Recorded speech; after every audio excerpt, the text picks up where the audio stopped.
Pencemaran tanah adalah keadaan di mana bahan kimia buatan manusia masuk dan mengubah lingkungan tanah alami. Pencemaran ini biasanya terjadi karena kebocoran limbah cair atau bahan kimia industri atau fasilitas komersial.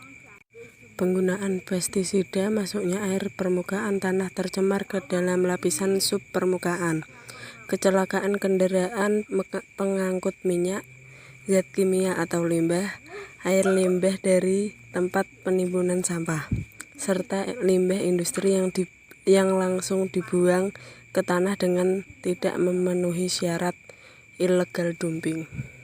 Ketika suatu zat berbahaya atau beracun telah mencemari permukaan tanah, maka ia dapat menguap, tersapu air hujan atau masuk ke dalam tanah.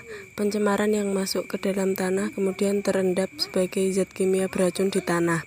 Zat beracun di tanah tersebut dapat berdampak langsung kepada manusia ketika bersentuhan atau dapat mencemari air tanah dan udara di atasnya.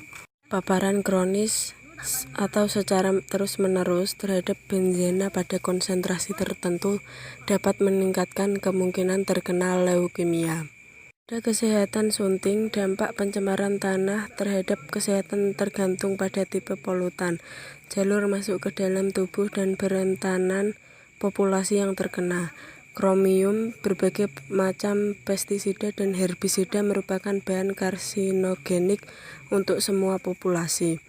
Timbal sangat berbahaya pada anak-anak karena dapat menyebabkan kerusakan otak dan merusakkan ginjal pada seluruh populasi.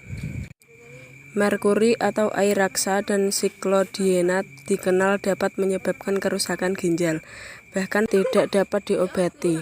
PCB dan siklodienat terkait pada keracunan hati. Organofosfat dan karmabat dapat menyebabkan gangguan pada saraf otot. Berbagai pelarut yang mengandung klorin merangsang perubahan pada hati dan ginjal serta penurunan sistem saraf pusat. Terdapat beberapa macam dampak kesehatan yang tampak seperti sakit kepala, pusing, letih, iritasi mata, dan ruam kulit untuk paparan bahan kimia yang disebut di atas. Yang jelas, pada dosis yang besar pencemaran tanah dapat menyebabkan kematian. Dampak pada pertanian, terutama perubahan metabolisme tanaman yang pada akhirnya dapat menyebabkan penurunan hasil pertanian.